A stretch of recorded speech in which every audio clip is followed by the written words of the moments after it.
Welcome to BadgerBeat, your weekly look at the UW football team.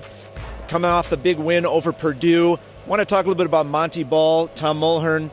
The topic has come up how much is the system, how much is Monty Ball? Where do you attribute that breakdown in terms of his success this year? Well, I think you got to give equal weight to both. I think it's the marriage of a really good system and a really good running back. And Monty Ball was a highly decorated prep running back coming out of the St. Louis area, had his pick of schools, and he liked the way they featured running backs here this year. And I think a key thing for Wisconsin is that they featured him without overworking him. You know, he's really relatively fresh right now, hardly played in the fourth quarter last week, going into the last 3 Big Ten games of the season, and now's the time to ride him, so I think that's going to be huge. This is a guy who in his last 15 games has reached the end zone each time, 39 touchdowns during that span. Andy Baggett, what do you think? What do you see out of Monty Ball that compared to past running backs you've seen here? Well, he's unique in that he's you'd have to put him in the same class with Ron Dane in terms of his ability to score touchdowns, and Brian Calhoun as well. But he's kind of taken that to a different level. We're talking about a guy who's got multiple touchdowns in 9 straight games, if I'm not mistaken. The NCAA record's 11. You're talking about a guy who's really picked up his pace, taking advantage of the fact, as Tom alluded to, that you have a complement in James White, so you're able to be fresh as the season has gone along. Wisconsin has not publicized him as a Heisman Trophy candidate, even though he's probably part of that conversation to some level.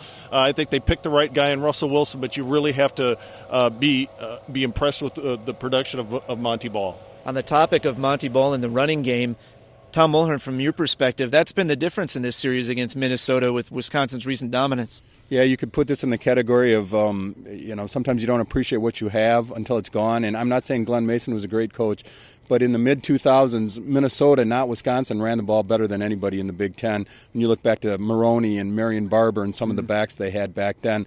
And since then, I think it's been Minnesota's inability to run, and I think they need to get back to that. And Wisconsin's domination in the running game that's really fueled the series. 7 straight for Wisconsin, I think it is, and 14 out of the last 16. Minnesota, that said, with the struggles that they had last year and early this year, and this is a team, Andy Baggett, that is coming off another really solid performance against Michigan State, having just beaten Iowa the week before, speaks a little bit to the topsy-turvy nature of the Big Ten this year, doesn't it? It does, and you could probably spend as much time rehashing the Kardashian wedding, and then you can devote to the Big Ten race at this point in time.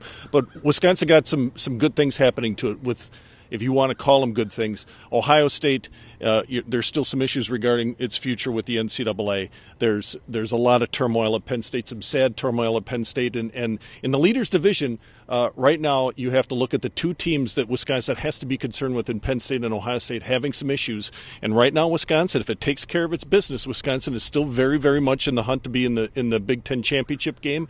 And in fact, if I'm putting money down, I'll take Wisconsin at this point in time, just with the schedule that Penn State has coming left and where Ohio State has to go. Thanks for joining us. We'll have full coverage leading up to Minnesota game this week on madison.com Sports.